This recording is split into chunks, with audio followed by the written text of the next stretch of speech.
Thank you again for coming. I know we started a little earlier. I want to give a shout out to our legislative committee members, our board of directors, our NCSS leadership team and staff, and more importantly, the folks here that are speaking on our behalf and are here to listen to our stories.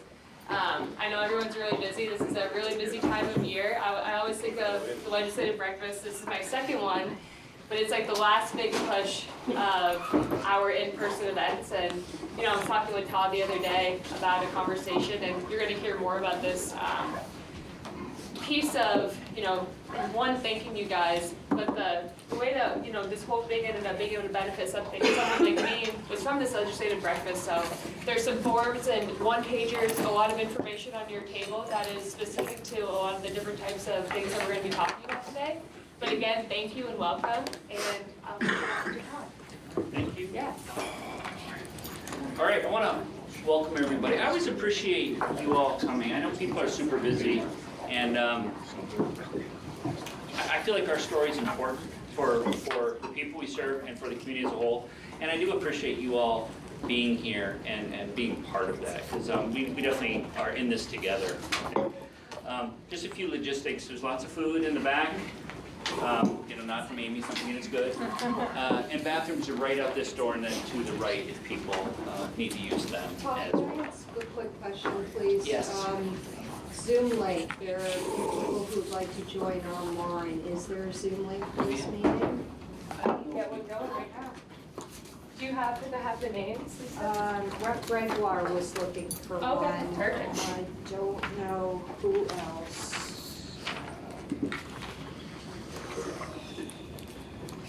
I'm glad you said something. And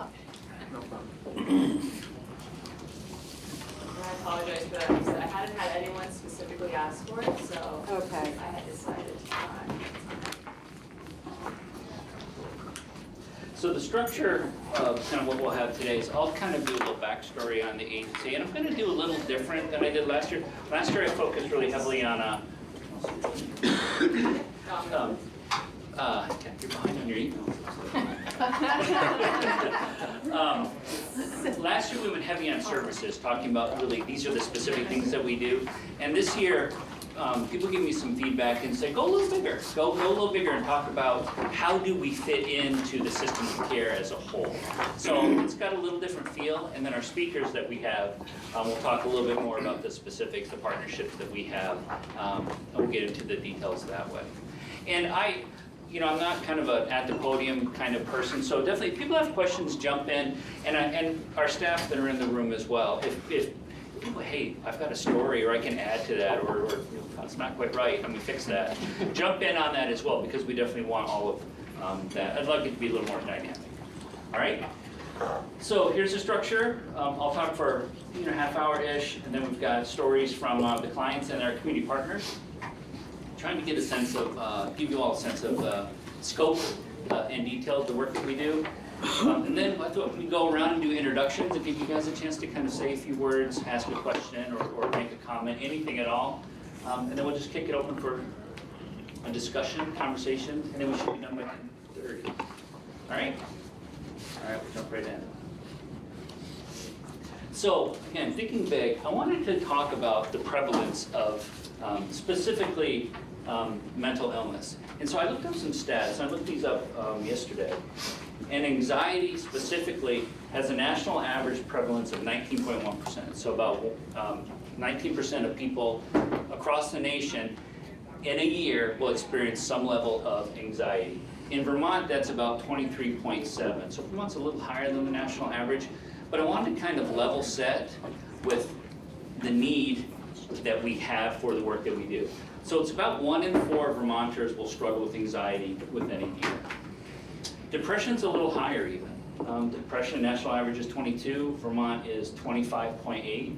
So again, 1 in 4 Vermonters will struggle with some level of depression at some point within a given year. So the prevalence of mental illness is significant, and I always use that to kind of ground that the work we do is important. People need the supports that we bring. I also wanted to talk about the economic impact of untreated mental illness. these are three articles I found. These are all dated within, I think the oldest one is April 2024. So they're all within the last 2 years. They talk about the economic impact of untreated mental illness. And when you dig into these articles, it's about 200 million lost work days per year nationwide, 200 million lost work days due to mental illness, and that costs employers $282 billion in lost productivity due to people taking time off because of their mental illness needs. So again, wanted to and they actually quoted this is equivalent of a national recession. Not a deep recession, but it does qualify as a recession should $282 million be taken out of our economy. So it's significant. So I kind of wanted to lead with that at the really high level, the impact of untreated mental illness. Todd, do you mind if I start this way? Start. Can I be a pain super quick? Yes. Danielle had mentioned that these will be sent after. Are those clickable links? So we On can the find- bottom they are. Perfect. Yeah, I did that on purpose because I'm anticipating the questions I was going to get, so I did put those in. Awesome, thank you. So now, digging into Vermont as a whole, there are 16 agencies like ours scattered around the state. And when you see the slide, we're really based on, they call it catchment areas, but really regions. Our region is Franklin and Grand Isle counties both. Again, 16 agencies. Our goal, our purpose is to ensure that people with mental illness, intellectual disabilities, substance use disorders, I'll call them even addiction disorders more broadly, have access to the services they need. So it's a network that's Vermont-wide. We all have the same rules, we all have the same structures. We are a unified network. We all look and feel a little different based on our community's unique needs. Like for example, we have a really robust school partnerships. On a per capita basis, ours is actually one of the largest in the state, and that's because our school partnerships are just so rich, and we'll talk about those a little bit later. So but we're all built a little bit differently. Sorry. No, you're doing great. Dan's gonna do a tutorial on how to set up quick teams, which I appreciate. And then we have Vermont Care Partners is kind of our overarching entity. It's our structure that really holds the network together. It gives the state a common point to reach out to talk with them, to help us kind of navigate systems across the state. So again, mental health supports, and I used to say substance use disorders, but I'm really changing that to addiction disorders, because what we're seeing is it's not just substances. You know, there's internet addiction, there's gaming addiction, there's gambling addiction, there's all different kinds of addictions, and so we support people with those as well. And then we provide services to people pretty much where we both vulnerabilities. All right? So we are Franklin Grand Isle. In the legislature, you'll hear us talk about as we're a DA, a designated agency. That tends to be state statute language, so that's kind of how people will use it. In the community, I tend to talk about us as a community mental health center. Those two things are really interchangeable though, so I always like to highlight that. So we're a community mental health center, and our goal is to provide support to communities in Franklin and Grand Isle. We're a little bigger than that. We do offer services to people in neighboring catchment areas. We actually have one student from even Addison County that attends our SOAR Learning Center right now. So we do have our scope of who we serve is a little bigger than Franklin Grand Isle, but that's the vast majority is the residents of Franklin Grand Isle. Another thing that makes us unique, I always like to hit, is we're also a parent-child center. The parent-child center system, they have their own network and they're scattered all over the state as well. We are the only community mental health center in Vermont that is also a parent-child center. And I think when that all happened, people go, well, how are those two things gonna fit together?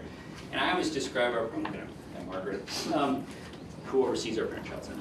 I always feel like the fact that we are a parent-child center is kind of a superpower for us. Because in general with mental health services, or services for people with intellectual disabilities, you intervene after the problem has arisen.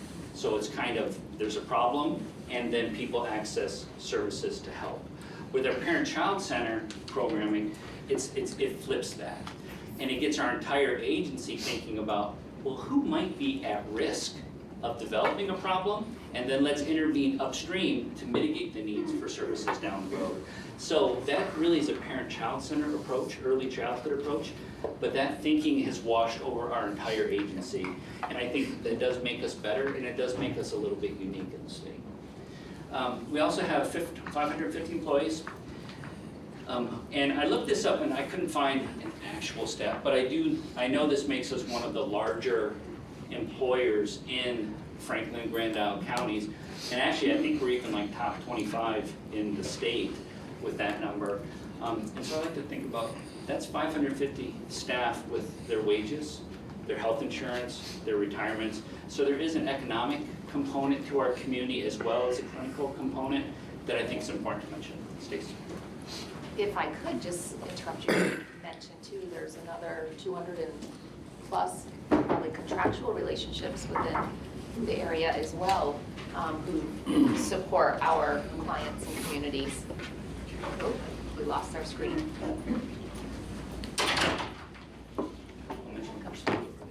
The important stuff first.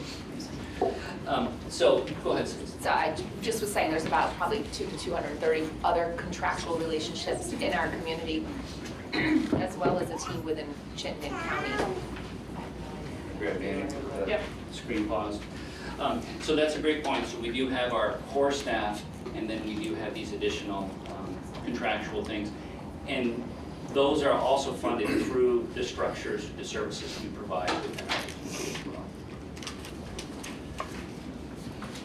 So again, I normally don't talk about it in that way, but I did think it was important to kind of highlight the economic impact that I think we do bring to our community as well. Sorry, I was just trying to release your representative Gregor, I think you're right. Right, which side are you on? We will go a little higher.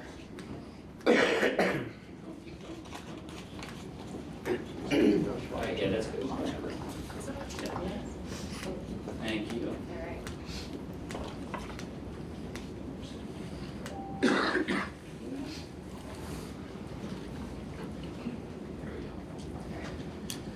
All right. So again, so then I want to shift into what do we do? Who do we help within our community? We provide mental health services to children and adults. I think kind of naturally people think of mental illness as an adult issue, but we actually see a really high rate of anxiety in the kids that we serve, depression. So we do provide services from actually prenatal. Some of our services are all the way to end of life with mental health. Intellectual disabilities, developmental delays, that's a big part of our agency. We provide services to people with intellectual disabilities and developmental delays. And then also addiction struggles, and I purposefully am using addiction broadly and not substance use. So this one I thought was interesting, and it kind of leans into a little bit the early childhood aspect of what we have as a parent-child center. This is a breakdown of who we serve by age. And this is fiscal year 25, we ran this report wide open to get a sense of who did we serve last year. And you can see the majority of people that we serve are young, are kids, little kids. And again, that is because we are a parent-child center. And if other designated agencies, other community mental health centers ran this report, my guess is those numbers would be significantly skewed to the right. So I'm always careful with this slide, because we are kind of this aberrant agency because our profile is so different, but I do think that early childhood stuff is our superpower, so I like leaning into that a little bit. Gender, we ran this one too, just to give people a sense of the gender. You know, we're about 50-50, 52% male, 45% female. And this was last year. And then this is number of hours of care provided. So I think this one is striking because you can see the impact of COVID on our ability to provide services to people. So last year, we provided about 509,000 hours of support to the people of our community. And you can see during COVID, that number just took a huge, huge dip. And that was hard. That was hard for the people we serve. I know it was really hard for our community partners. It was hard for our staff. That was a real challenging time for us to ensure that the community had the services they need.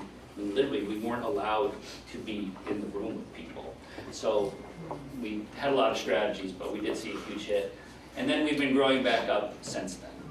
And I will say, we've been building back a little differently. I think we look a little different now than we did pre-COVID, and I think that's healthier for our community as well.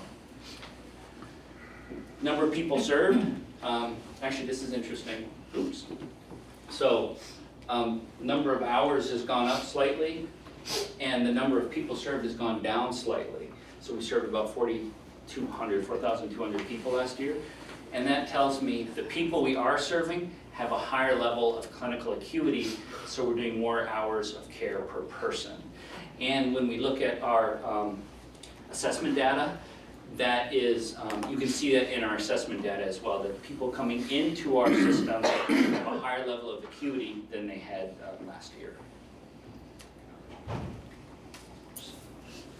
And then I thought this one was interesting. I think people, actually when we ask people, tell me about NCSS. And people will often say, well, I know they have outpatient, I know they have crisis, they do psychiatry. People often highlight this, the office-based. But when you look at our total profile of where do we provide services, we are the vast majority of what we do is actually in the community.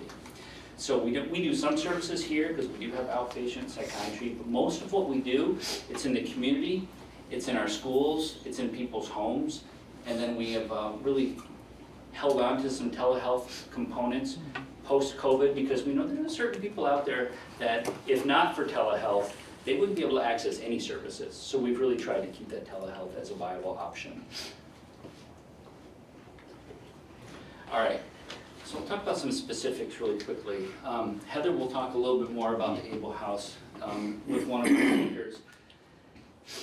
We asked the community to tell us what is it that you need. We called it a community needs assessment. We did a year ago, 2 years ago now. And one of the things they identified was we need more services for older Vermonters with intellectual disabilities and developmental delays.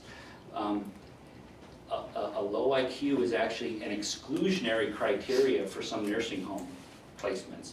Nursing homes are allowed to reject people because of a low IQ at times. And so we wanted to develop something ourselves that could meet that need in our community. So we developed the Able House, which is a program right across the parking lot. And there's 6 people living there right now. They're older Vermonters with intellectual disabilities, and it's giving them a chance to stay here in our own community and be close to their families so they can have lots of visits and things. Another one we heard really clearly is that people need greater access to mental health services. We know you've got stuff, but we don't always know how to access it. You might have waiting lists. There's access barriers. So one of the things we did was we developed our access center, which is right down on Colton Street. And this is our access team. And this team is designed to have the ability to have rapid access, so you can walk and access services, or same day or next day.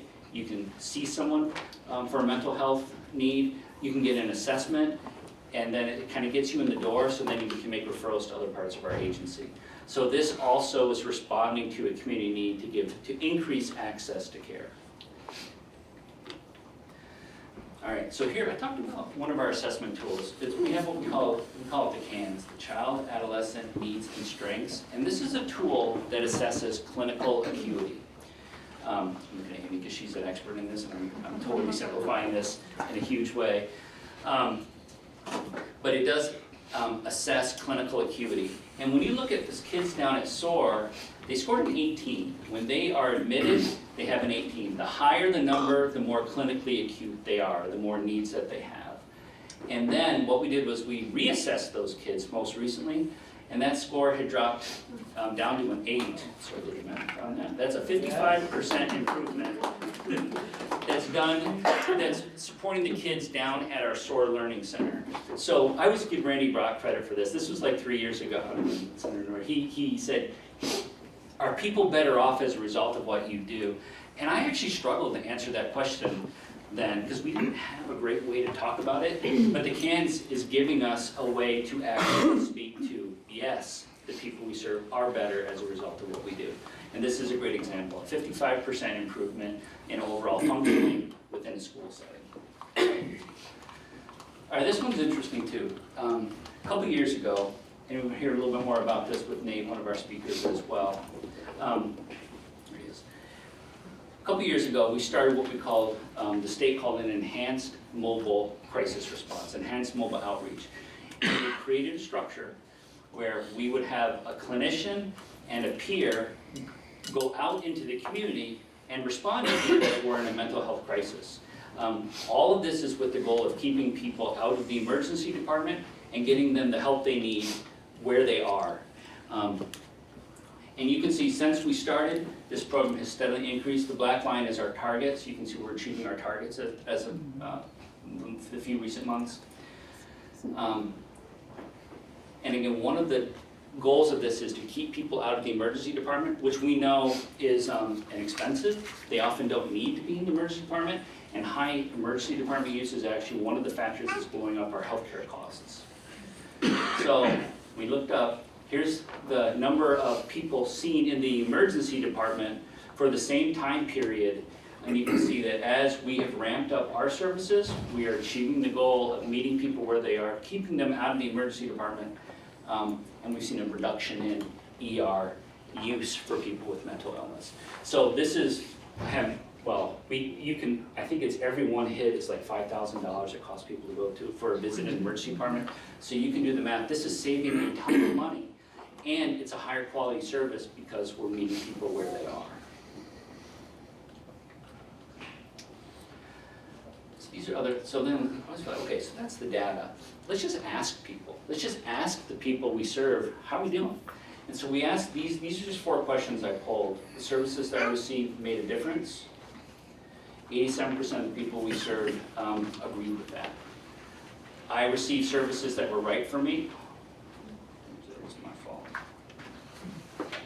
I'm gonna need some help on this one here. Yep. 91 were right for me. I received the help I needed, also 91. And I would refer a family or a friend member to NCSS 89. So this isn't real scientific, but this is something every year we ask the people we serve these same 4 questions so we can track them over time. And this is their most recent responses that they've told us. And then I always feel like we cannot do this alone. People don't live in isolation of their community. They're woven into the community, and we know that we are better, we'll have better outcomes, we'll be more effective in our services if we have really strong community partnerships. So I just kind of was thinking, I was sitting in my office by myself, and these are just some of the things I came up with about some of the partners that I know. My phone rings because of these partners. I'm sure there's lots more. But these are all people that we work with together. We pull together to have an impact on the people of our community. Well, Tom's going to talk a little bit about some of our school partnerships. State and local law enforcement, we were one of the earliest agencies to embed a clinician in the local police department. Actually, definitely local. I think we were the second agency to do it in the state police. They actually used our job description as a model for the rest of the state when they did take that bigger. So now all parts of the state have a clinician embedded in their state barracks. Home health, primary care, the hospital, local businesses. I went and actually checked in with Brady just yesterday and said, give me an example of a local business that we partner really well with. And he said, without hesitation, P.E.G was the number one that he mentioned.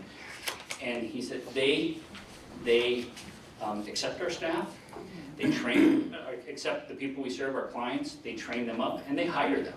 And that's all about getting people to, I think, work is really important for kind of a sense of self, to give you that sense of independence, and gives you stability in your life. And we have an employment team that helps achieve that with our local businesses, and TJ Maxx is the number one, without hesitation, that Brady mentioned. It's just a really good partner with the people that we serve. And that's also with hireability, primary care, DCF. So what are the takeaway? I kind of grouped these into 3 areas. One is, people need us. Our work's important. There's a need out there that we are meeting. We make our community better. Our services have a positive impact. The people that we serve get better. They do better. We can help them either with symptoms reduction or with stability with their housing, with employment, with even integration within the community as a whole, which we know is a resiliency factor for wellness. We do all of those things to help the people that we serve. And we can't do it alone. Our community partnerships make us stronger. We have people come here from other parts of the state when they do our reviews, and we hear over and over and over again, I don't know if you realize how lucky you are to have such strong community partners. And we feel that every single day. So I definitely want to do a shout out to the community partners. It's something that's super important. It helps make us successful. All right. Well, it was an abrupt ending. So that's kind of what I wanted to talk about, and I wanted to go a little bigger. We've got speakers that we'll kind of go through, that will give a little more detail, but I want to kick it open. People have any questions about the stuff? We'll send the presentation out, and the links you saw on the bottom of some of those slides, those are packets, you can click on those. I have a question about commercial insurance. So if you go to your local provider's office and you have insurance like Blue Cross Blue Shield and you need mental health assistance, they can set you up with someone. How do your services work for folks are you serving folks with Medicaid, Medicare, and not private insurance? We do all of that. Like a ratio. Well, we're 50-50 in outpatient, so we're serving 50% Medicaid, 50% non-Medicaid, it's all one. In outpatient, I think, so those are our therapy and psychiatry services. I think where it becomes a real complicating factor is for home and community-based services. So Todd shared earlier, such a large amount of what we do is in the community and in the homes. Most insurances do not cover those services. So that's where we have a barrier to access for families, for adults, for youth, is in the home and community-based service. Okay, thank you. We do talk to our kind of private insurance partners. Their job is to honestly make money, but it's to provide service and not lose money. It's in their best interest to allow us to go into people's homes and get upstream. It's way more expensive for them to have to pay for someone once they get to the emergency department. So the fact that like Blue Cross Blue Shield doesn't pay for those home and community services, I just think that's a bad business model. I think they should be doing that, and we're trying to educate them and help them with that. Thank you. Yeah, one of the critical occupations in the state that we put into a variety of areas of statute and concern is the mental health counselors. Can you talk to me a little bit about what your needs are and what the impact? I mean, there's sort of a streetwise issue that rumors that the schools have been hiring people and they've been taking them away from the DAs and putting them in the schools. They get more money, they get more better benefits, they have a school year instead of a work year. Is that an impact? Is that for real, or is that just something that's being said? And what's your impact with the mental health counselors that you need? Well, I'll jump in anywhere. Look, there's a lot of people in the room that help with this. Yeah. We have tried to replicate that schedule to some extent. So our school-based clinicians tend to work a school calendar. So there's some parity there, because I think if I'm hanging up a shingle and I can work here, school calendar, this one, the whole year, I'm gonna pick the school. So we tried to replicate the school schedule. That's just our agency. I don't know what other agencies are doing. And that's just to kind of create some parity. I don't know if there are other aspects of Well, I was just gonna say that I think where it becomes competitive is for those that are licensed as a clinician, whether it be a community mental health clinician, a psychologist, a social worker, and they want to see an eclectic group of individuals.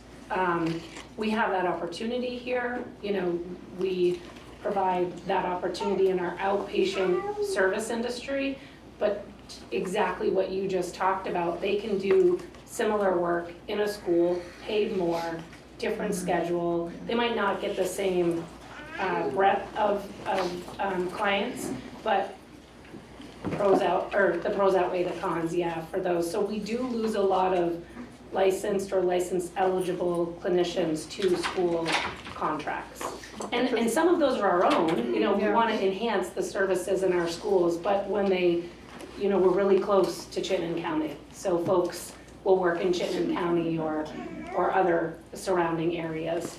So we do lose a number of individuals in that way. Yeah, because my experience when I was on the board of CFA, which is 30 years ago, you know, there were teams that worked together with the mental health agency on the school things, whether there was behavioral issues or suicides or whatever the issue was, and they got together.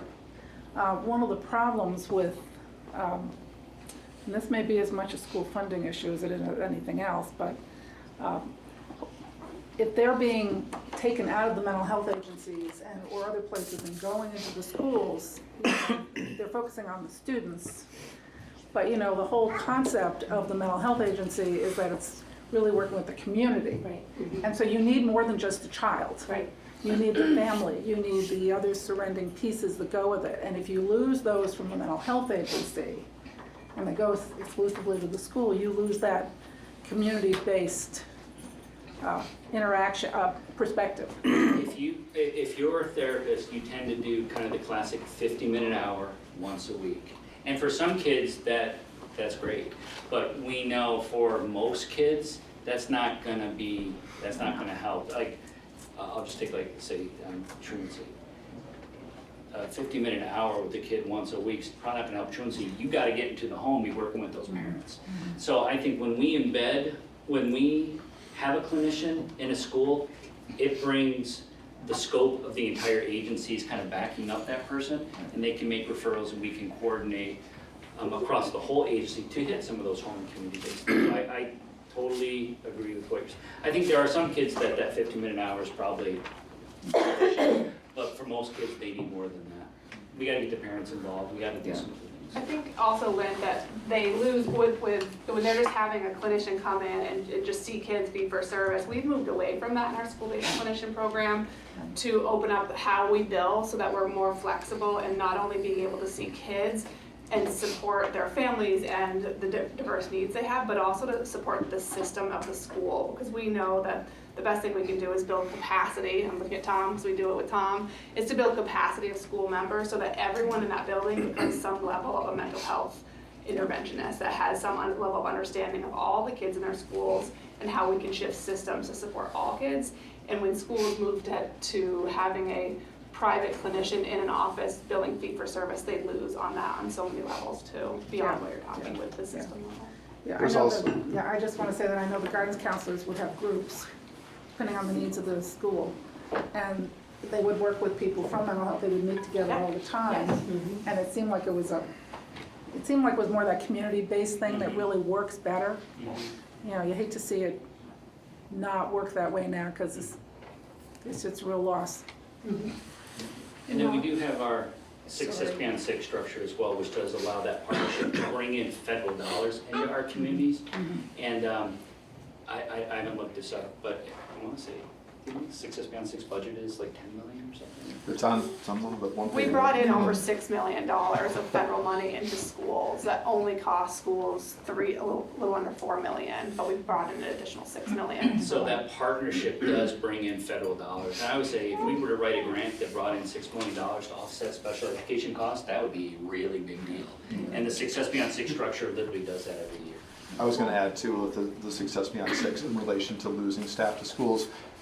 We've made a lot of progress with salaries and schedule and stuff, and the one thing that is often a sticking point that we hear from staff is paperwork, is that, all the other things are equal, but often they can go into a school job and a lot of that paperwork goes away. And that's the thing about Success Beyond 6, it's a great tool, it leverages dollars that are only accessible through that mechanism, but it comes with a lot of strings. And I know for schools, sometimes we end up having to pull staff out of schools for parts of the day. I'm looking at Tom because I know it's frustrating for schools that it happens, but it's how do we make the job doable for staff to meet all of those requirements that come along with that funding stream. Thank you. I think too, I think too, like pointing out, like, you have your team culture, and most of our team is out in the community in other organizations, like making it work. Like some of our school-based clinicians have been there for like over 15 years, and I think that really speaks to like, our culture, our human resources department, our program managers for like allowing our staff to like make such an impact, not just at once. Like I think that's a good. Sorry about that. That's okay, I just wanted to comment, because I am a school board member, that if you look into most schools' budgets, there are teams of people that are being paid with the school budget to address not just the child in school, but their family situation and other community factors, and they work really closely with NCSS employees, so it's not just NCSS versus school. They really are working together, and it's a great partnership. Yeah, we have a good example of that happened this week. We have a client from our area down at the Brattleboro Retreat, and Alexis White from Maple Run, we have a really good relationship with her, and she reached out to Trish from our emergency services to say, like, we're really concerned about the student, how can we wrap them when they return to our community? And it was a really great collaborative effort, and I think it shows our partnerships with the schools of, they reach out to us, we reach out to them all the time, and we know that we can't do it alone, so we collaborate really closely with them and are in close communication, so. Questions, and we got a question and answer little session at the end, but I do want to kick it to our speakers. I think, again, we always structure this to have either staff or community partners come and talk a little bit about what we do, because if I talk about it, it means one thing, but if people actually doing it and living it and partnering with us talk about it, it just means something completely different. So I appreciate our speakers, definitely want to have them have some space to kind of talk a little bit. All right, so Tom, pass that off to you. Good morning, everybody. Morning. Morning. Nice to be here with you. I'm Tom Walsh. I'm from BFA Fairfax School, the original BFA, 1903. We call ourselves Little BFA. I'm really honored to be here and grateful. I've worked with Amy for a long time and many other faces in this room. I've been doing this, I'm in my 29th year in public education, 26 of those as a principal, 3 of them as a special educator, and so this is my life work. I'm pretty rare that I stay in one place for 26 years. Most principals don't have that longevity, but it's a really wonderful place to work, and part of that is our evolution with NCSS. I've been there for 3 decades, and as long as I've been there, we've been working to evolve that partnership, because it's what's best for our children, it's what's best for our families, it's what's best for our staff. We didn't come into this work. I did get a master's degree in working with kids with emotional behavioral challenges, but most people don't come to teaching to be mental health clinicians. They come to teach. They want to teach academics. And over these last 30 years, you're required to be able to manage all those mental health things, and we do it, and we work really well at it. But without the partnership with NCSS, we are not able to meet the needs of our kids. So we are really lucky. We have a clinician. So BFA Fairfax is a pre-K-12 school. It's about 950 students. So we are an elementary school, a middle school, and a high school all within one building. Each of our schools has a school-based clinician, as you guys were talking about, somebody who can actually see kids within their school and connect with them. I am really lucky. I have a school-based behavior consultant who works in my support center, And we have students who don't respond to our universal practices, all the things that we do to help kids be successful in their classrooms. Probably the most important position we've ever had in our school. So that person works really closely. So when a kid's coming to the planning room and is struggling, and we're doing the same thing over and over again and getting no results from that, we have to stop and say, what else can we do to meet this child's needs? And that is when our school-based behavior consultant comes in, and they do FBAs, they build behavior plans, they train staff, they work with our paraeducators who are supporting kids, and we take them out of that model and try to meet their needs in a different way. And I would say 9 times out of 10, their access to the classroom increases greatly, their supports for their family increases greatly, and the cost of where they were heading decreases, and I'll get to that in the next slide. The Collaborative Achievement Team, also known as CAT, is absolutely another resource that makes our school a great place for kids. The CAT workers are BIs, they're really highly trained behavior interventionists who can come in and they build programs for our children to keep them in their classrooms. We also just started last year with the school-based adaptive program. There's for kids who might be on the spectrum. It's a little different than CAT, but very similar in the way they support kids. But they're able to work and keep our kids in their classrooms and give them really high-level programming and skill building, which is, for us, much more cost-effective than sending them out of the district, and I'll get to that in a second. With all that said, I can call Amy and say, we are banging our head against the wall with this kid. We do not know what to do. And they'll come and they'll just consult with us. They'll come and they'll do observations and give us recommendations. Amy has trained my staff over and over and over again on how we can do universal practices in our school to meet the needs of kids. So it's not just what we partner with to support kids, it's how we improve our educational system. And as we've talked about a little bit, they will come when we're struggling with, there's a crisis in our school. They will come when, unfortunately, we had a student pass away a couple weeks ago. They were the first people on the phone to us saying, how can we be in your school? How can we support families? How can we support kids? And that is all part of our partnership that we get from them. I've heard some people say they're on school boards. The costs in the last 30 years of what we're spending on meeting the social emotional needs of students is skyrocketed. And without NCSS, those costs would be so much more expensive.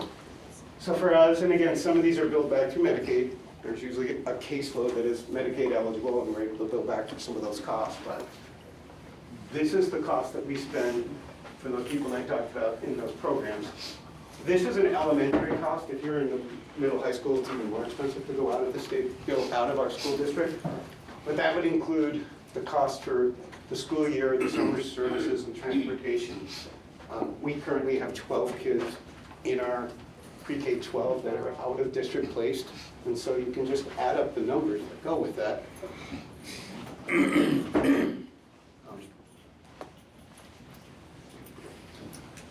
So again, a partnership provides our students and families with support in their community. It keeps them in our community, gives them what they need where they live.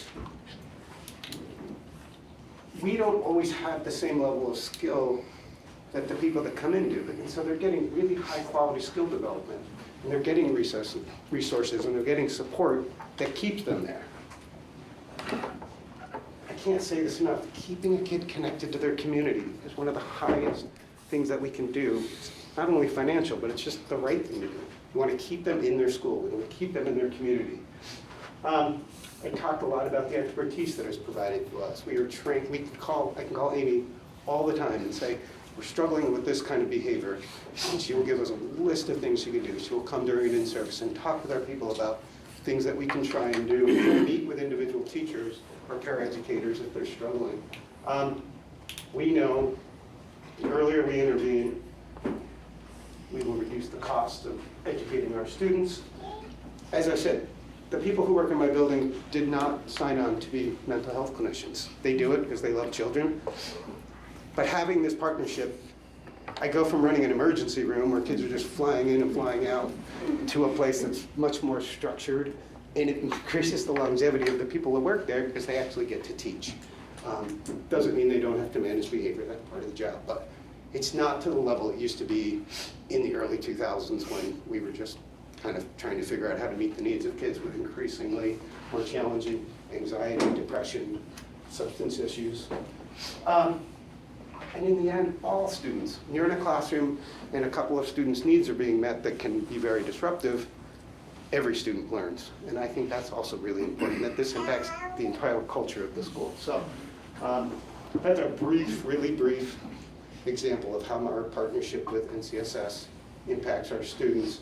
I'm happy to answer questions, but I'm grateful for this opportunity. Thoughts, questions? I'll throw one out there. I just wanted to add, you know, Tom mentioned the school-based behavior consultant program that we have that's in Fairfax, and that it's an important position for their district. I remember when Amy and I were getting ready to start the team, going and visiting some other schools and looking at how they did it and how it worked and how we could make it successful. One of the things that always has stuck with me when we did some of those conversations was talking to a principal in, I can't remember exactly, somewhere in Washington County, and one of the things he said is, no matter how good you design this program and how good your staff is, if you don't have an administrator in the building who is supportive of it and supports the work that that person is doing, it will not work.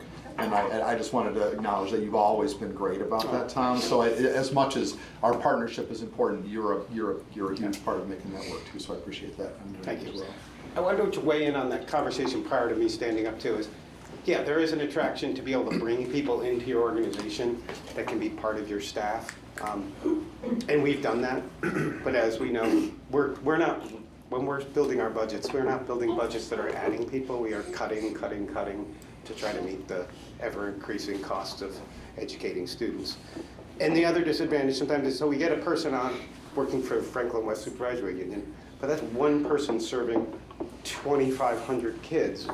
And so the difference is when I work with Amy's team, I get that person within a very tight scope and pretty consistent. It's not to dismiss what that person does, but it ends up being a lot less responsive because you're serving so many more kids within that one person who's now in your, who works for your district. Super skilled, super knowledgeable, but it isn't as responsive as my experience is in working with the NCSS team. So that's the school's perspective to that question. Anything else from me? Great job. Appreciate this, Tom. Thank you.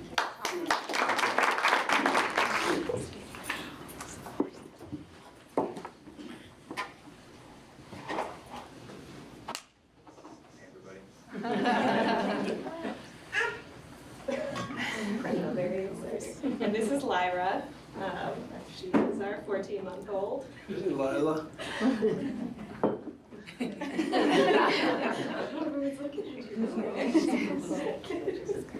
Yeah, this is certainly a first for her. She's doing great. She's been public speaking in her future for quite a few years. Here. Oh, yeah. Perfect. All right.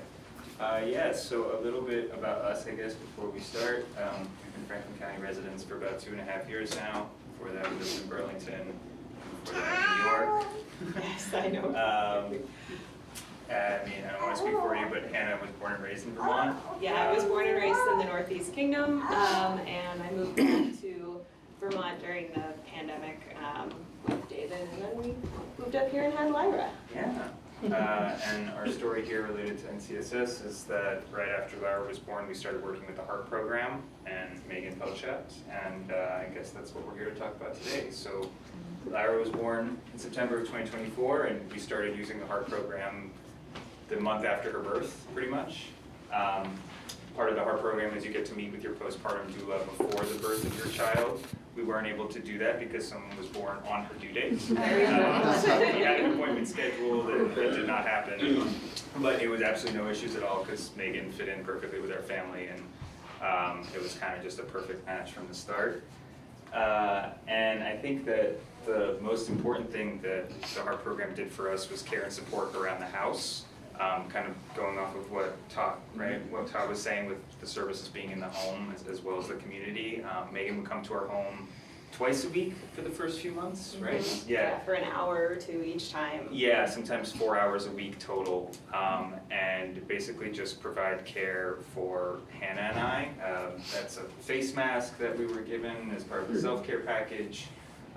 She would fold laundry for us, prepare food for us, which was probably by and large the most important thing that she did throughout the entire first year of Lyra's life. She would prep these massive baskets of like freezer breakfast meals and just keep Hannah and I fed, which was truly an incredible service, and I don't know how we would have made it through those first months without it. It really helped us to be able to focus on our daughter. You know, as first-time parents, it's really hard to learn that balance. It's very easy to stop taking care of yourself. And so having Megan come into the home and help us just like with some of the everyday tasks meant that we didn't have to worry about those things and we could just focus on Lyra. There was an education aspect to the HEART program as well.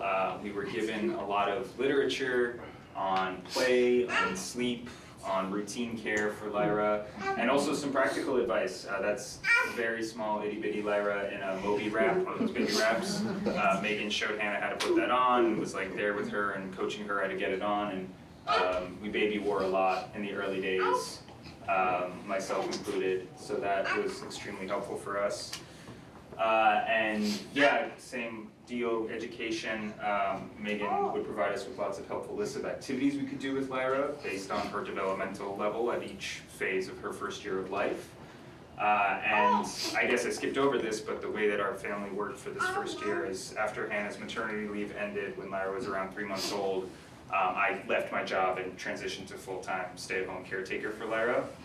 So I also haven't done much public speaking other than singing nursery rhymes. So that's kind of what I'm doing. So it was really invaluable for me. You know, there's so many resources online that are of questionable validity.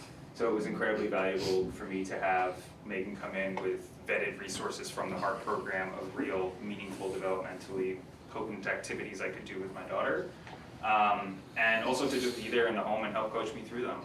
She napped a lot, but she also was awake a lot, and we were always looking for things to do, so that was extremely helpful for me. And this kind of just sums up our story. I really think that Hannah and I both wanted to be here today because we truly felt it was the least we could do as a thank you for what Megan and the HEART program did for us. It was such an impactful part of the first year of our daughter's life. She's chatting. You were so well behaved as a participant. She helped keep our home clean and cared for, fed us quite literally, and gave our child meaningful and fun activities that I was able to continue to do with her even after Megan left for that week, and unfortunately left for that year since our first year is up, and we miss her. We miss her dearly. But she became such an integral part of our lives for that first year, you know, and we've stayed in touch. I have her number. She was asking me how this was going, so it was really just great to meet not only a community resource and a care provider for us, but a friend. So we tried to, you know, include photos that really showed some of the impacts of Megan's work, but there were a lot of things that she did that we, you know, just don't have photos of. She connected me with a lactation consultant shortly after Lyra's birth, which was really helpful in, you know, establishing breastfeeding, and making me a hospital when I returned to work to continue to nurse my daughter.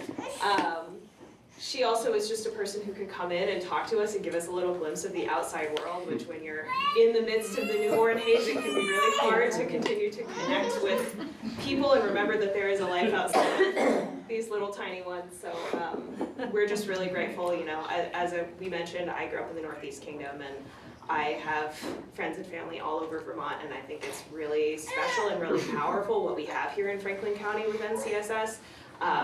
Many of my fellow moms and friends are jealous that we have these kinds of programs that just don't exist in other places. So we feel very grateful and very lucky. there's one more cute photo at the end. There you go. Once you got to see her in person too. Um, Sure, yeah. I'm not sure if this is for you or for Todd or someone else in the room, but you mentioned that this is not available statewide, so do you know how many counties this program is available in? Yeah, I can speak to that. So this program is funded through our PCC integrated grant, and so that's through every parent-child center across the state. And how we use that funding varies parent-child center to parent-child center. So in this county, we just decided to invest in perinatal mental health and doula supports, and we're trying to replicate it across the state. But that's what our base funding was used for in this grant. We're hoping to increase that base funding this year. See you all at the State House, so that we can continue to offer these supports to families. Because this grant funded, it's not based on insurance. So it is dependent on the particular parent-child center, how they use that money, and they may not have chosen to do this. Is there a set of criteria where a family will qualify for this or not? Not necessarily. Really, it was based on capacity, so they mentioned that they discharged at a year. If we had more doulas or more mental health clinicians, then we'd probably have more capacity to serve for a longer period of time, because as they mentioned, it would have been helpful to have it be extended. So it's really around capacity and just sort of building up the program. Each parent-child center has 8 core services that they have to provide per statute, and so this could sort of fall into one of those buckets really easily, and we're hoping to expand it. Have you had to turn people away because of lack of capacity?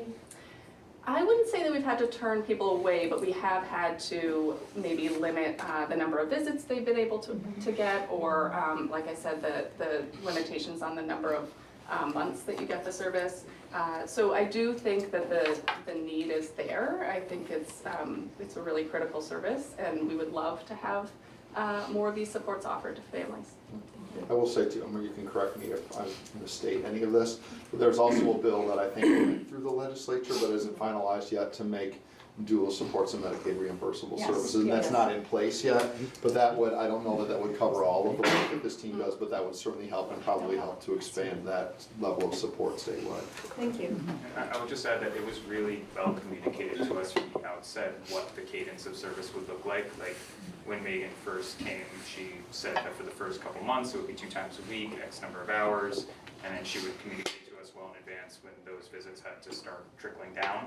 So it's not like we were just suddenly had the rug pulled out from under us. We knew from month 1 that by month 11 we would be down to like 2 visits a month, and which really helped us plan our care for the year.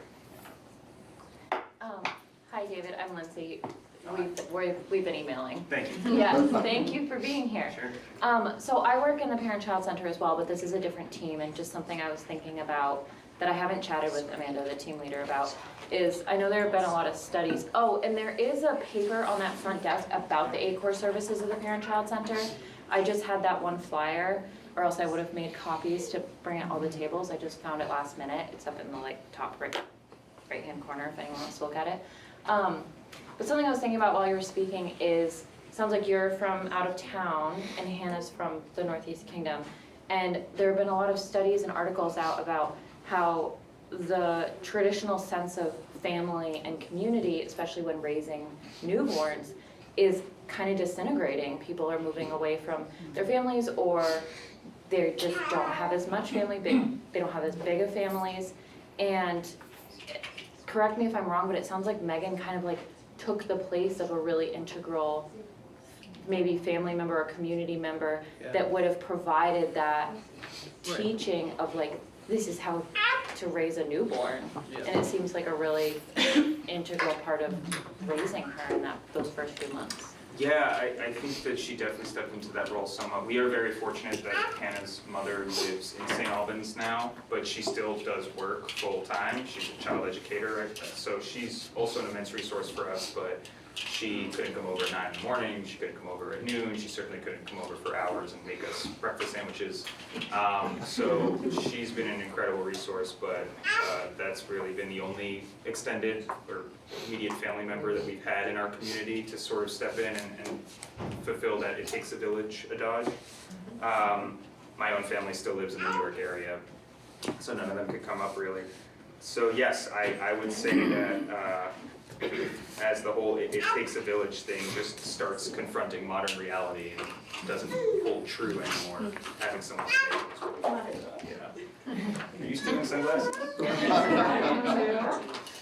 Take all the swag, please. Yes, yes. And David, Dan Thompson, I just want to say, as a father of 5, I know in that previous slide where you were laying next to her with her hand on her, you were sound asleep.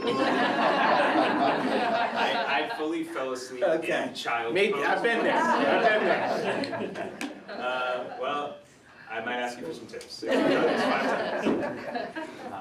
Yeah, I think we have a fussy baby, so we might need to leave early. Does anyone else have any questions for me or Hannah by proxy?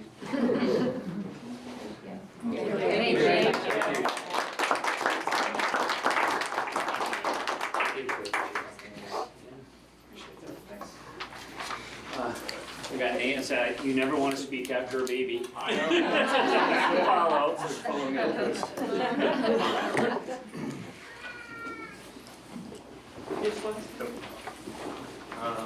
So yeah, I'll do my best here. Hi everyone, my name is Nate Besnoff. I'm a crisis clinician. I was hired in September 2023.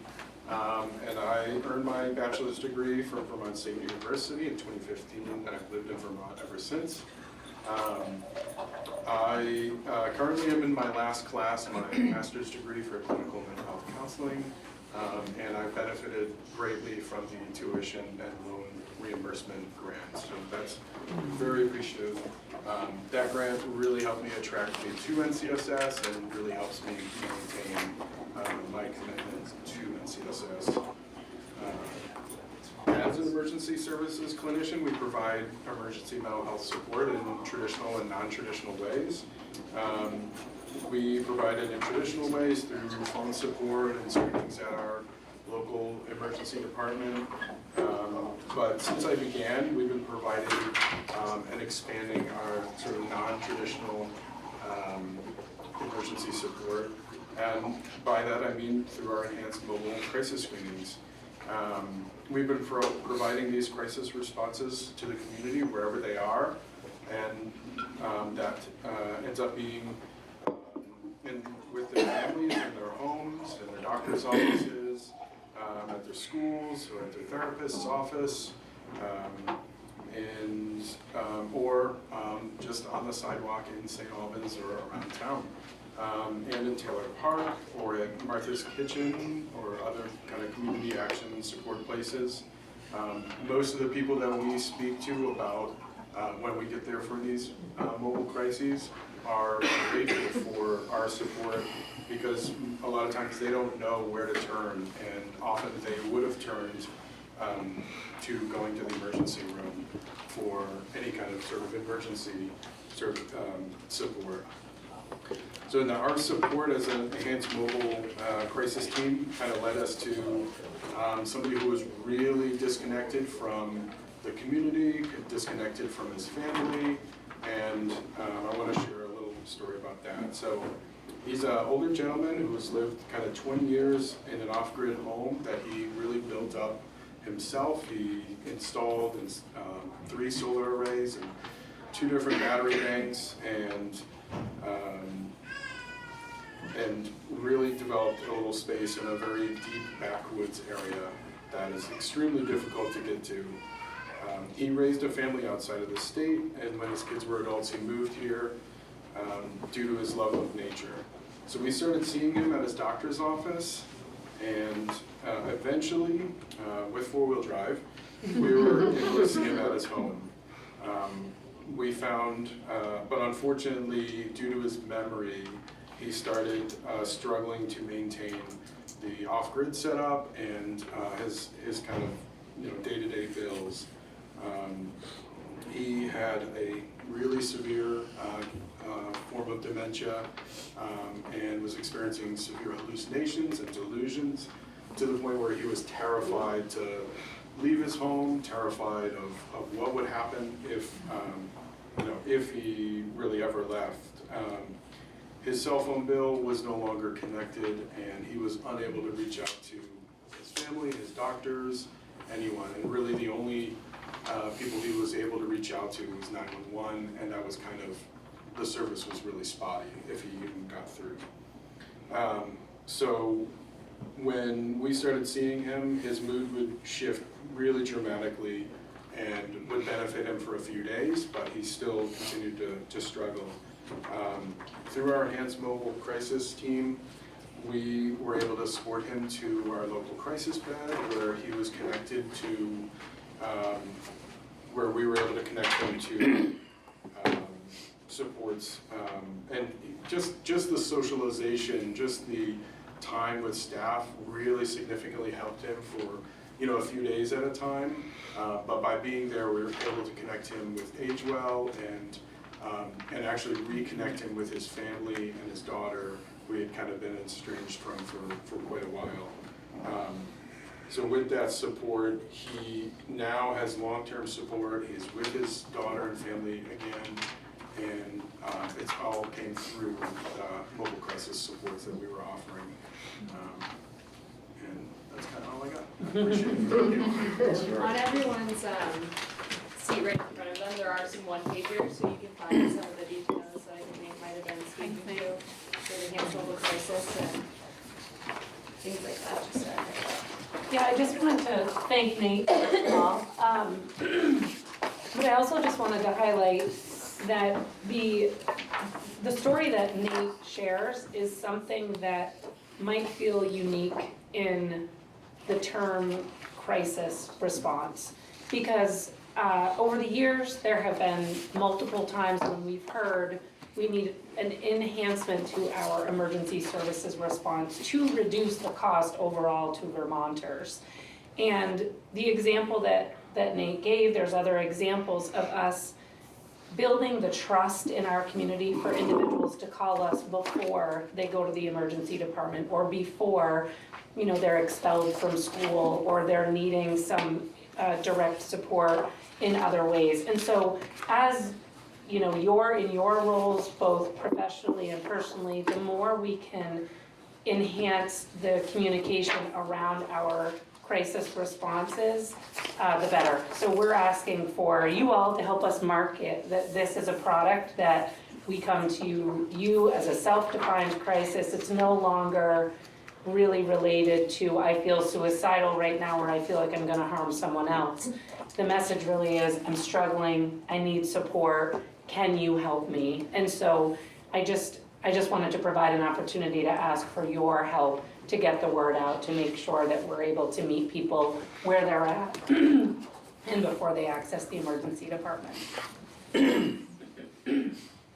I'll just make one comment on the way Nate started the conversation with thank you to the legislative folks who voted for some of this money that we get, which is, we call it the VCP EIP, which is just education assistance essentially. And that really has just been through grants, and we have had tremendous response from staff. And I got an email just this week that was saying, thank you so much, I paid off my tuition or my student loans this week. So there's some numbers on the screen just with the fiscal year 25. This continues. We've got one more year left of the current grant. Really hoping that across the state, everybody else is having the same impact on their workforce. And I'll keep my fingers crossed that in the future we'll continue to get some more help in this area because it truly has made a difference. You talked about the schools, talked about paying more, you talked about the schedule. This is one of the things that really is a recruitment and a retention tool for us to be able to say, hey, we'll pay off some of your student loans if you come work for us. So we might not be able to compete completely in the schedule. There might be a little transportation or a summer program, but this is just one of the areas that has really been fruitful. So I just wanted to put a quick shout and thank you, Nate, for mentioning it. I think about like Joe at Handy's with like our internship program, it's like the importance of investing in youth and keeping people here in Vermont and having those relationships with schools is so important. But you know, at Toyota, it's like a big thing. Like technicians like are hard to come by, and you have to start investing in your staff and your people in your community. So Stacy and her team they do a great job. Yeah, I'd like to ask Nate if he could elaborate a little bit more on your tuition. You mentioned free tuition. I have a more than passing interest in what goes on at VTSU. And Some of that, I believe, might have been critical occupation, might have been from COVID money. I'm not sure. We've got a bunch of different things that we've used. The grant I was talking about is the one that's through NCSS that I've gotten through my employment. You got through your employment. So it came from NCSS? Yes. Okay, so it wasn't from the college? It's a state, hi, I'm from Vermont Care Partners, Samantha Schmeier. So we run that grant, but it's a 3-year, this is the third round, it's a 3-year employee investment program. We received about $3 million from the legislature that was matched by federal dollars. And so we have that for 3 years, and ends in December. Not this December, next December. So I just want to clarify, so that came from NCSS through your Care Partners group. That was not anything you got through the university? Correct. Okay. Because there was stuff invested in the university for critical occupations. I was in my program, I had to take a break in between, which is, I think, in the time frame during COVID when those grants were out. So I unfortunately was kind of missed out on those. Missed out, yeah. Yeah, but that's one of the things that we're trying to do with the critical occupations. And mental health counseling is one of them, is to go and really fund those with the help of the legislature to get more people in those programs and do it with either reduced or loan repayment or something of that kind. And the funding that you did approve for the structure that Simone talked about that they benefited from, just kind of building on Stacy, when you look at our recruiting and retention stats, and I think there's a lot of things we were doing to recruit and retain, but when that program was initiated, you could see our retentions, it jumped. Year 2 was higher. And I do attribute in part to that program that you all funded that allowed us to support people like me. Okay, thank you. Anything for Nate? Heather?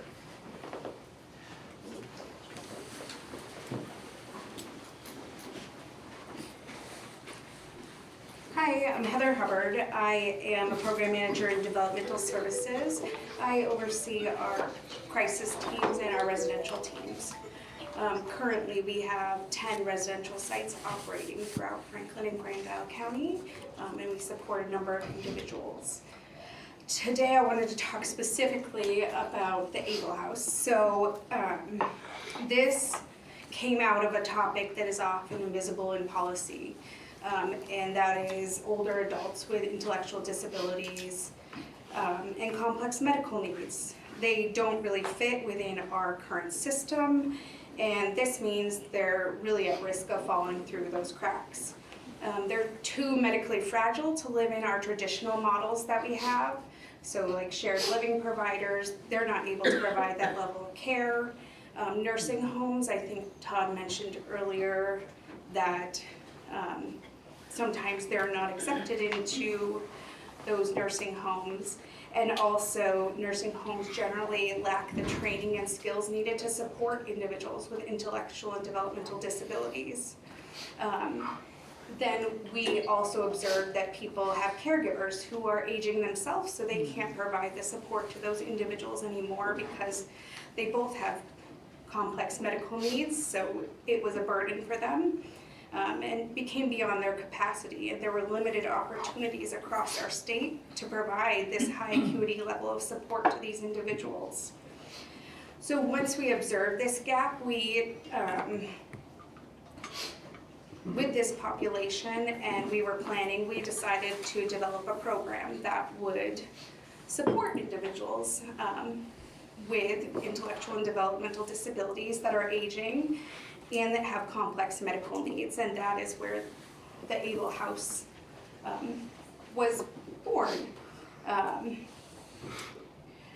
The Able House is a 6-bed residential program, and it supports individuals that are age 45 and older.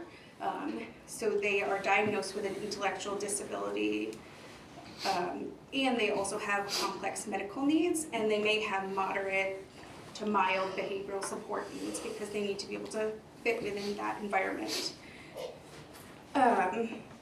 This is only one place and one opportunity across the state for individuals that are aging with developmental disabilities. but I think we could build more opportunities across our state because this is a continued and growing need that we're seeing. And it really matters to us because we know that adults with intellectual and developmental disabilities are generally living longer now. And along with that, complex medical needs are increasing. So at the Able House, some of the things that we're supporting, we support people with diabetes, seizure disorders, mobility issues, swallowing and aspiration needs, respiratory diseases, cardiac diseases, behavioral health concerns that are related to cognitive decline as they're aging. And that's just a few of the things that our team supports. Prior to the Able House, when these individuals' needs were unmet, we saw an increase in emergency placement needs, so we had to last minute create a crisis opportunity for people to go so that their caregivers could get necessary break. Hospital stays, we saw an increase in staff and client injuries, long-term destabilization, and ER visits. But with this model, it was avoidable. So now I'm going to share a client story. So we have, so like I said, we have 6 residents that reside at Able House. And one of the individuals that resides there, their sister wrote something, but they did not want to speak. So way back, this individual was our 2nd resident in the home, and the sister, like the first week, she was like, did I make a mistake? Because she had been the caregiver, she had provided that support, and there was a lot of uncertainty. And that shifted as she began to work with us. So I'll read her story. So she said, the Able House is a wonderful home for individuals with developmental disabilities to live. The residential home is special because it allows the clients to have independence and 24-hour supervision. The staff caregivers are kind and patient with each individual. They go above and beyond for the client needs. The Able House has allowed my brother to live independently as he can. It also allows him to have a choice about how he spends his day. He can go out in the community or stay home. Allowing him this choice has made a huge impact on his well-being. He definitely seems happy to live at Able House. Now, this isn't the end of her story. Prior to coming to Able House, this individual had to be out in the community for 45 hours a week. So as he was aging, he did not want to go out 45 hours a week. He wanted to stay home and do his puzzles or watch TV or do other things. Then she said, when I visit, the staff are very welcoming and pleasant to talk with. They interact with all the clients very well and are very caring. I'm pleased with the care my brother is receiving. For the last few years, he has struggled with being significantly underweight, but I'm happy to say he has gained a few pounds and looks good.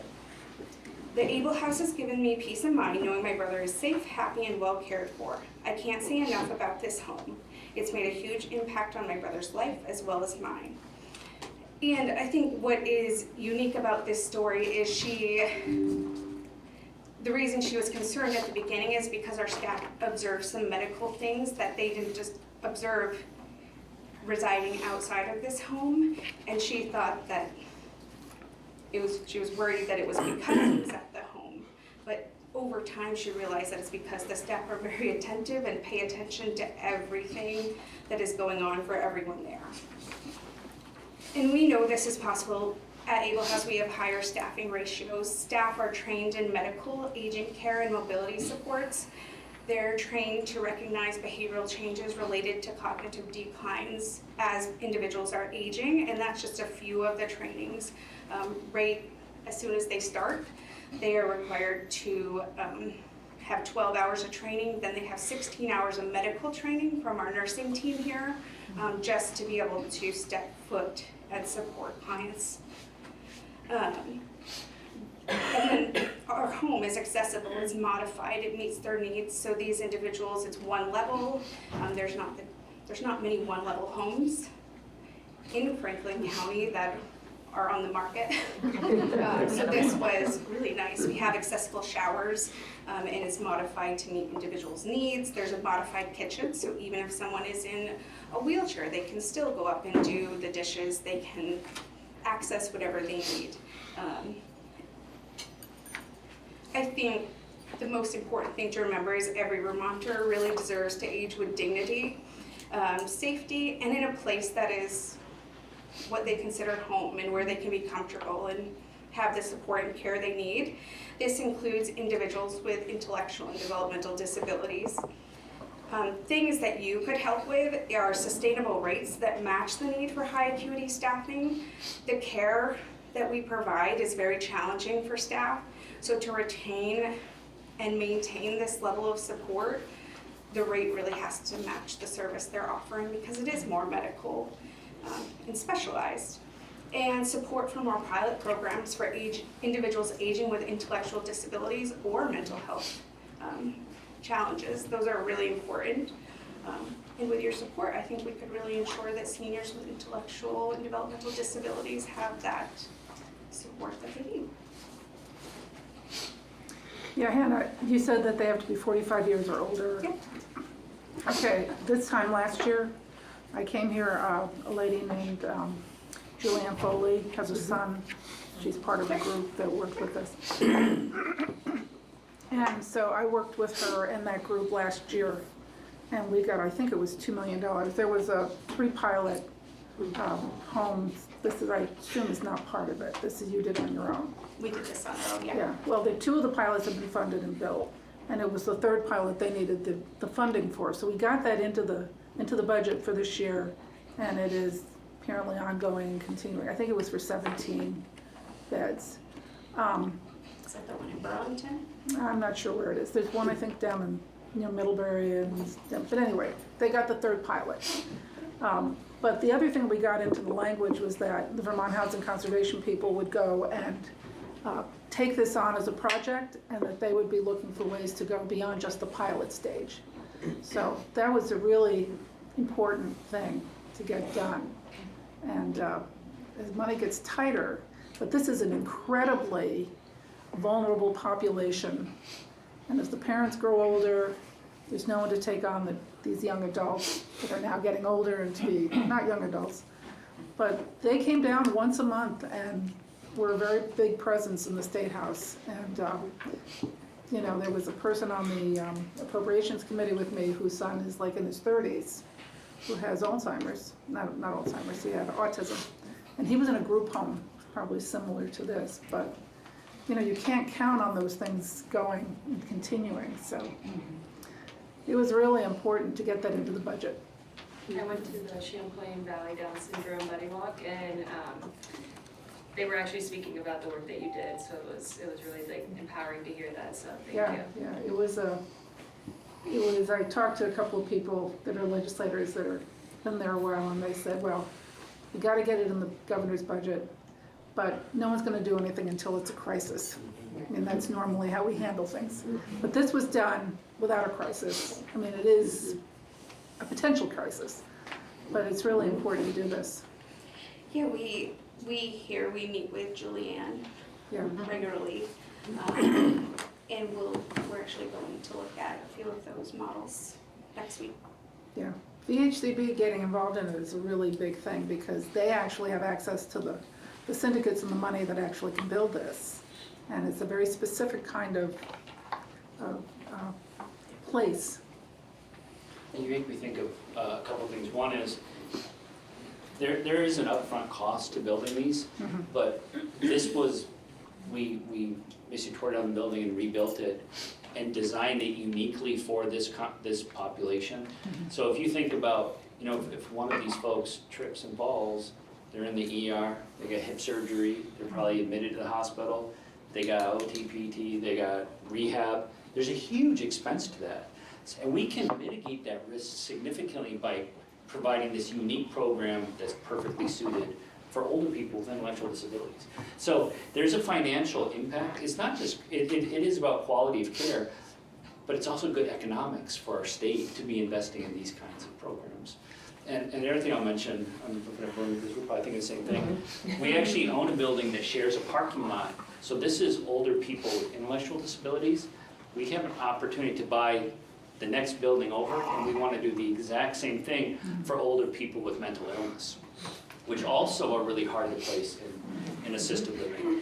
And we did this self-funded. The other one is a little bigger, and we're if we could get help with the funding, but that's for mental illness. But we literally share a parking lot, so we think we can maybe share staff, we can share plowing. There's a real economy of scale we can get because the buildings are adjacent to each other. So that's on our horizon in the next year or so. Yeah, one of the things that came up, and this is an ongoing problem, of course, the mental health agencies, the DAs were organized around the deinstitutionalization back in the 50s and 60s. The point of it is that one of the concerns in doing these things for these intellectually and disability, I mean, these are serious, but mental health would be the same thing, mental illness, is that they really are careful and concerned about institutionalizing it. Putting people all in one home or one place where they're all, but one of the things that was pointed out to us by people who have children in this situation, adult children, is that they really want to be with their peers. Like when you're mainstreamed in the schools, you have people that you know that are like you and the teachers, and you're in an environment where you can socialize. But when you graduate from high school or you're home after 21, you can't. You're dependent totally on your caregiver, your parent, whoever. And putting them in a, maybe not a big institution, but in a smaller environment is, which is what they're trying to do with these pilots, gives them the chance to socialize with their peers. They can have friends, I think you're so right, and I think that some of the shifts that have happened in the last few years around the work that you all supported really honors the values that drive our care in DS, and voice and choice is one of those. And I think that no one who's supporting our individuals or folks in our community that think about their community, fellow community members, want to return to institutionalization.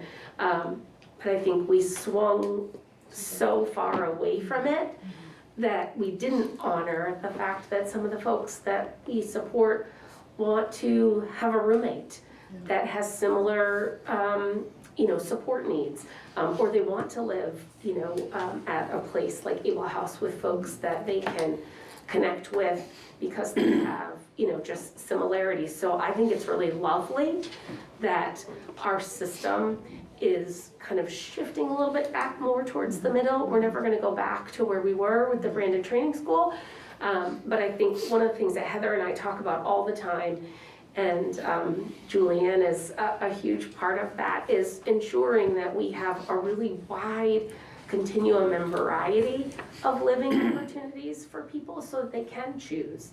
We're trying to connect with builders, to say, hey, if you're putting up a new apartment building in our community, would you be willing to work with us and reserve a couple of apartments that individuals that we serve who want to live more independently but still need a little bit of support could get that apartment, and then we could provide some staff that are there during the day, maybe into the evening, and can just do a little bit of additional support so that those folks can live in their own apartment or have a roommate and live the way that they would like to.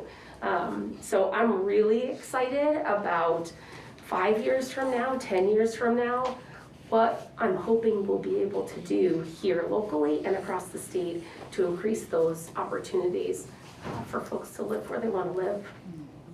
And I think what is really amazing about, so I started here a long time ago, and at that point in time, we always had no group homes, because it was that thinking that if we did that, we're gonna go back to.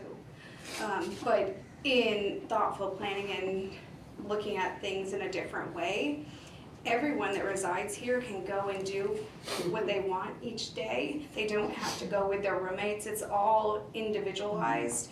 And we did that intentionally so that we don't want to create an environment where everyone has to go to bingo because that's what's on the schedule.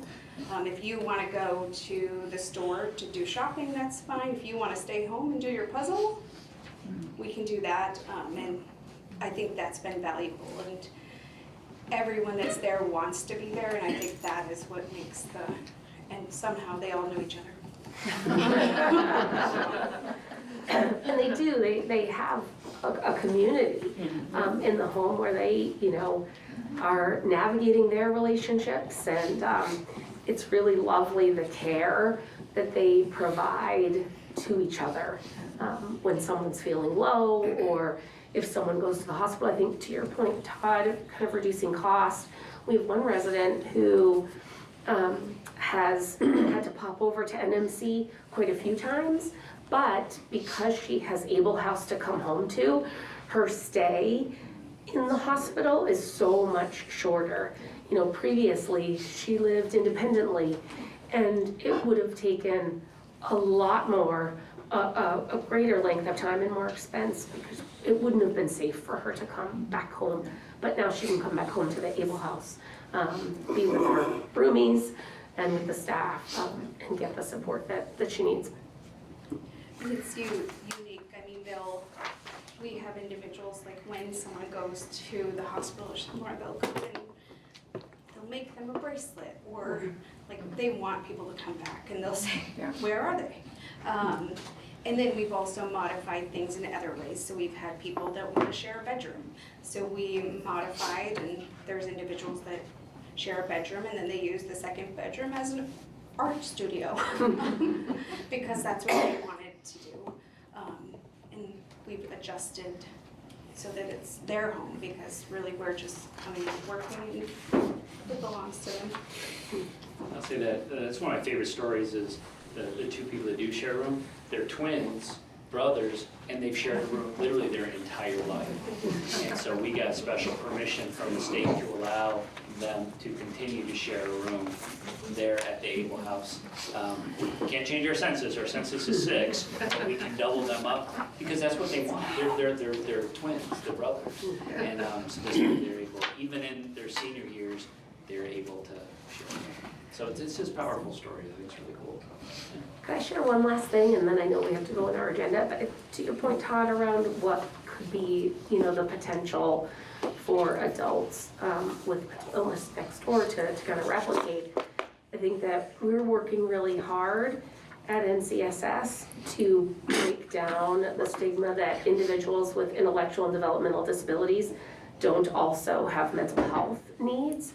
And so, Belinda and I have been partnering a great deal around how do we ensure that we have services, the right services, people skilled and trained to be able to support each individual holistically. I think that one element that we struggle with, not only here locally, but across all of Vermont, is enough clinicians who have the skill, knowledge, and confidence to provide clinical services, therapy services to our individuals with autism, intellectual and developmental disabilities. So we are, working with national partners to try to encourage folks to come to our state, but that really is a challenge for us across the state, providing really solid, good clinical therapy for folks that we serve. So if you hear of seniors with mental illness and you think, if they only had a place to go, we have a project that's shovel ready. We actually just signed the contract with the architect to help us design it last week, so we're ready to go with that. All right, any other questions for our speakers? And then we'll kick it to you all. All right, Casey, you want to kick us off? Just introduce myself. Yeah, introduce and questions, maybe the committees you're on? My name is Casey Toof. I represent Franklin 8, which is St. Albans City, wards 5 and 6, and a small part of St. Albans Town, which is if you take Route 7 and Route in the interstate, and you draw a line down to the George line. I'm going into my 8th year. I've been here for 7 years. This is my 4th term. I'm the assistant minority leader in the House, so I'm the number 2 behind Patty McCoy from Poultney, who's our minority leader. It just means that we rally our caucus, keep them informed, answer questions, bring questions to the Democrats, bring questions to the governor, and kind of just organize our caucus a little bit. I've been on the House Committee on Education for 7 years now. My entire time I've been on House Ed. This year there's a really big bill that we're working on. I'm sure you've seen it in the news. The ed bill that was passed last year, we will be taking up in about, when's that, December 3rd? We're going to be getting the map presented to us, or we should have it by December 1st. So we have a lot of work ahead of us because we haven't even talked about governance and structures and anything like that. So we have a big ahead of us. I'm also on the board of NCSS. I've been here for 3 years. I think it's celebrated my 3rd year. And it's been like a true honor serving St. Albans. I have 2 kids. Sorry, I have 3 kids. I just welcomed my 3rd one in July. So I was doing now. I'm always my middle son. I was like my youngest. I'm like, no, he's not my youngest anymore. And so we've been, we live here in town, and we've been here. Like I've lived here forever, so I'm familiar. I actually worked here. I say this every year. I worked here at NCSS. Amy says 100 years ago, but I think it was 100. Yeah, maybe 97. Maybe 97 years ago. But yeah, so thanks. I always love coming to these things, so appreciate it. And I'll just say, I always think it's a little bit intimidating to go down to the State House. And Casey's always been really good to me. Just when I walk down there, I just need to have like an excuse to be there. Casey gives me the excuse, and then once a week, then you can kind of walk around and talk to other people. But I feel like I always need that like first person to shake my hand when I come in, and you always give me that, so I do appreciate it. Yeah, and we love visitors. I like when people come in. It gives us an excuse to walk around the building. I like to show off the building. It's a beautiful building. It's your building, and it's always great to see folks from NCSS there when they come into our committee and testify. It's great because we get to see you, but we also like to show people around because it's a great building. Okay, hi, I'm Lynn Dickinson. I moved here in 1972 with my husband and a 6-month-old, and he'd set up a dental practice years ago, so it's now 52 years. And I have been involved in education probably for as long as I've been in Vermont. Maybe before that, first generation college student, really saw that as an opportunity. I eventually got on the board of UFA. Served on there for 10 years in 2 different groups. One was as a trustee, and then worked with people in the community to make it into a union high school, and came back as a school board member. I'm now serving going into my 18th year in the legislature. I served on 4 committees. I was on Commerce, I went to Judiciary, went back to Commerce, and I've been on Appropriation now for the past, this will be my 2nd term on Appropriations. I've learned a ton. I'm also a legislative trustee to the Vermont State College System, and when I talk about VTSU, we went through our transformation we're in our transformation. We've been doing it for about 4 years, but it's been a really wild ride because we looked like we were going to have to close the schools. We only had 8 days of cash on hand when Jeb Spalding talked about closing campuses, but we have received a lot of support from the legislature and a lot of support, and it serves a real need for Vermonters. I mean, it's there for the good of Vermont. CCV and now VTSU, which is the traditional legacy schools in the rural areas. So I'm really involved in education still through that, and I served on the board here maybe for a couple of 3 or 4 years when I was first living here, so fascinating. I worked in a psychiatric hospital in college, so I was clued into a lot of the stuff that goes on with with the mental health issues. But like I said, we worked on some real important issues. Julianne was wonderful. That group that she's participating in, they came down every month. They always brought cookies to the Appropriations Committee, which was really nice. But I thank you for all. I mean, I just am very impressed with what you're presenting. I'll mention too that you didn't even mention it, but you're real active in the Abenaki community and have issues related to them, and I appreciate you doing that. I know we sat by each other in one of the meetings that they had, and you kind of, well, this person is kind of, you kind of helped me with the lay of the land in the meeting, and I think that is super important to me, so I appreciate that. Oh, thank you. All right. Well, hi, I'm Joe Luno. I serve Franklin 3, which is St. Albans City Wards 1, 2, 3, and 4, for the parts that Casey doesn't represent. This is my first term, so my first year I serve on House Corrections and Institutions, which deals with the maintenance of state properties with diminishing resources, like most other areas, and how the correctional facilities function. And I really appreciate you having us here. Clearly, there are more asks and needs in Montpelier than there are resources, so it's critically important that you advocate for your very real and impactful work here. And I can see in the room today that there's some strong advocacy, so I think that's great. Appreciate that. We'll do Senator Norris, then we'll jump back to Representative. I'll stand up here so I'm not blocking someone here. Hi, Bob Norris, Senator, Franklin County. I represent 12 of the townships within Franklin County and also the town of Elbrook and Grand Isle County.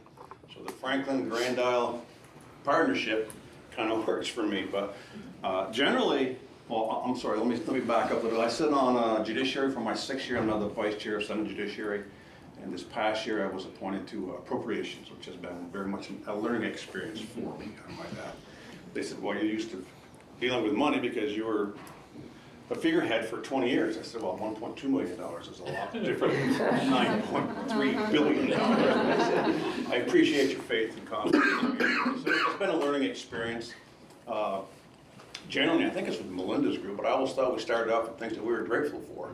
So I'm going to do that anyway. So I'm going to say I'm grateful for family and friends and for being invited to this once again. And I'm very grateful that the government shutdown is finally over with so that we can put people back to work, get this country back in order. More importantly, our SNAP recipients can receive what they desperately need along with our food assistance individuals out there. This is Vermont, and I want to tell you that it's cold out there, and we need those things. So those are the things that I'm grateful for. This is a great program, and I'm sure, and I don't want to speak for all of the legislators in throughout Franklin and Grand Isle County, but we're very supportive of the program. We'll continue to be supportive of the program, I believe. December 3rd, we've heard a lot of things about, well, it's going to be a lean year, it's not going to be a lean year. So depending on what happens down there on December 3rd, I think we'll come away with a better understanding as to just what funding may or may not be available. So we look forward to that. We look forward to good news while we're down there in Montpelier. But having said that, yeah, I mean, I'll be around after the meeting's done with, and certainly willing to answer any questions that I'm capable of answering. And if not, I'll find those answers for you. So thanks for having us. Appreciate that. Thank you. I guess it's still morning, right on schedule. Good morning, my name is Matt Walker. I represent Franklin 4, which is Swan and Sheldon. I'm in my 2nd full term. I was appointed back in 2022, finished out a term and then been elected twice. I am the House Chair of Transportation, so I am pretty proud of that in that there's 14 committees in the House and only 2 of them are chaired by Republicans, and our Speaker asked me to do it, and I've finished 1 year at it. It is $900 million out of that X billion dollar budget. We will probably this year's budget in transportation will hit $1 billion. For a small state, that's an incredible amount of money, but that also brings an unbelievable amount of issues. And that's what I spend primarily most of my time and effort on, is transportation related. That's where the caucus and the pieces come in, so that every time I have a question or anything that comes up in the different areas, we go to somebody that we trust and know to help explain to us what is really going on. We try to stay informed of everything, but the amount of issues is staggering, the amount of money is amazing. So that is one place that is very helpful.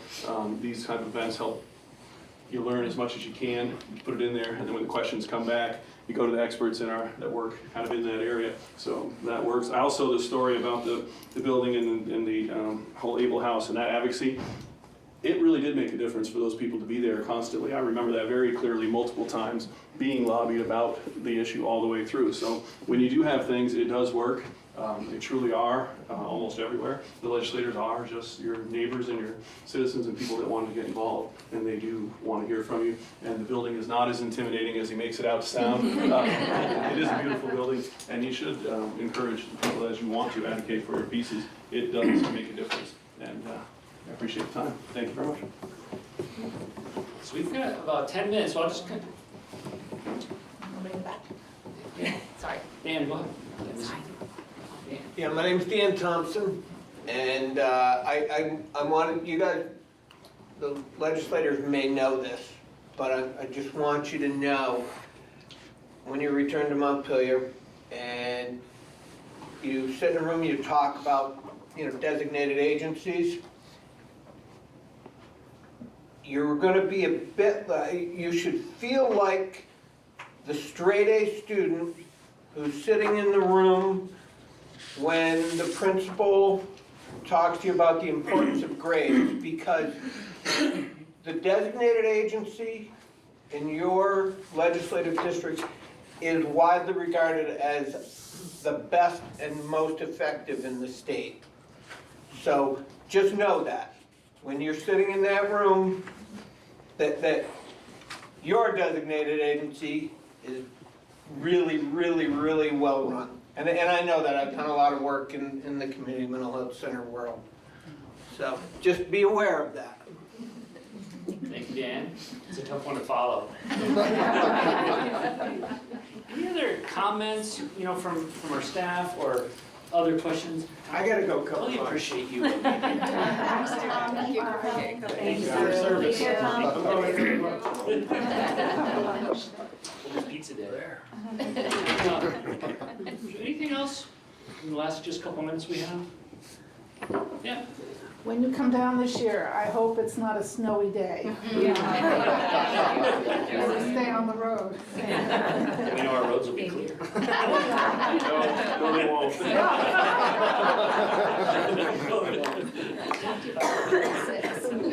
One fact that I think is kind of cool, and I was just at a Common Good Vermont nonprofit summit, and 1 out of 5 Vermonters work for a nonprofit. So, again, you're thinking of like economic impact. I think about like St. Albans in general, like how many people from our communities like work here. I'm looking at those photos and it's like, there's contracting from our community getting business, cross consulting engineering getting business. We work with Matt getting business. Again, like there's something, we're all community members. And that's what I love about these events. It's like, yes, we want to educate people, but again, it's to create those relationships. So when we go down, it's not just Casey, we're seeking out, and but no, thank you guys all for coming, and everything that we have here will be sent. I had a couple supporting documents that I pulled up, like our Vermont Digger article on the Able House that we did through Simone and her team. I know we're doing a whole nother spotlight series.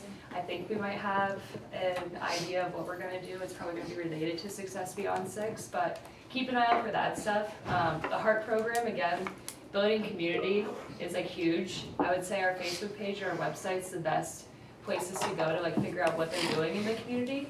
And like, Belinda and Trish were like saying with 988, it's not just for when you're in crisis, it's really like a support line, and similar to these conversations, there's a warm voice on the other end and people who really care, so.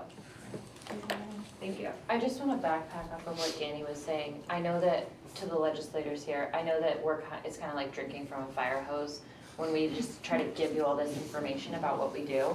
But we have a no wrong door policy for anyone who's interested in our services, and I feel like, forgive me if I'm speaking out of turn, Todd, but I feel like that's the same way with if you have any questions. Like even in my role, I'll have a friend say like, oh, I was thinking about this, and I'll say like, we do that at NCSS. We're like, that's literally what I do for work. And the scope of NCSS services are just so huge that if you do have any questions, like we probably have someone who knows about it or does it, and there's just no wrong door here, so. And that kind of goes, I appreciate that, because it goes both ways. Like, I spend all my time on education. She's dealing with budget stuff, he's on corrections institutions, he's on transportation. We might not have an answer if you have something, but we can find someone that will, either on a committee in the House or Senate, or someone in the administration that we can reach out to and get information. or someone to talk to. And that's what some of the best things that I can do for people is like, I don't really deal with transportation, but I know who the chair of transportation is in the house, and they can answer that question for you. So that's what we usually do. I think that's the best way we help constituents a lot. Yeah, I'll just add, on a statewide basis, feel free to contact Amy Johnson at Vermont Care Partners. She's there every day anyway at the State House. Yep. But we can answer some of the more statewide questions as well. And if I might just follow up, it seems to be somewhat of a concern. There's 13 of us down there, and when we get emails from groups or whatever else, we don't sit down and write back 13 individual responses to those individuals. We do caucus and meet throughout the session so that we have someone will volunteer to respond to a transportation question, or I may respond to. Don't expect to get 13 different answers back from 13 different individuals. We sit, we meet, we talk in both chambers. We ask the volunteers to respond to that particular question. So if someone responds, basically, I'm not saying they're exactly for us, but we've talked about it and they're responding. And if there's follow-up questions, please feel free to write to the group or to myself. Thank you. That's great. And James Gregoire is the head of our delegation, and Lisa Hango is the vice chair of our Franklin County. Absolutely, especially since they're no longer here. James is listening because I'm getting texts from him. But Representative Gregoire is the Franklin County chair, delegation chair, and Lisa Hango is the vice chair. And they will make sure, and they have coordinated a huge amount of numbers. Which means I just do what Lisa and Matt tell me to do. This is the voice. Yeah. Wow.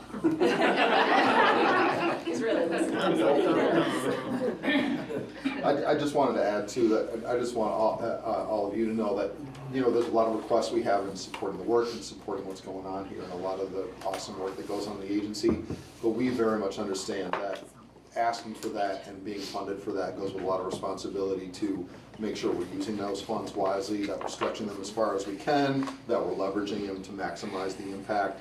And Todd talks a lot about, you know, we have $1 to spend, and we think a lot about what's the best way to spend it to support our staff, to support the people we serve, to support the communities we're in. And, you know, with there being limited resources across the state and a lot of need, that's something we take super seriously. So, you know, we appreciate your time, but if you want to know how we're using it and how we're doing any of those things, that's a conversation we're always happy to have. All right. All right, well, thanks everybody, appreciate it.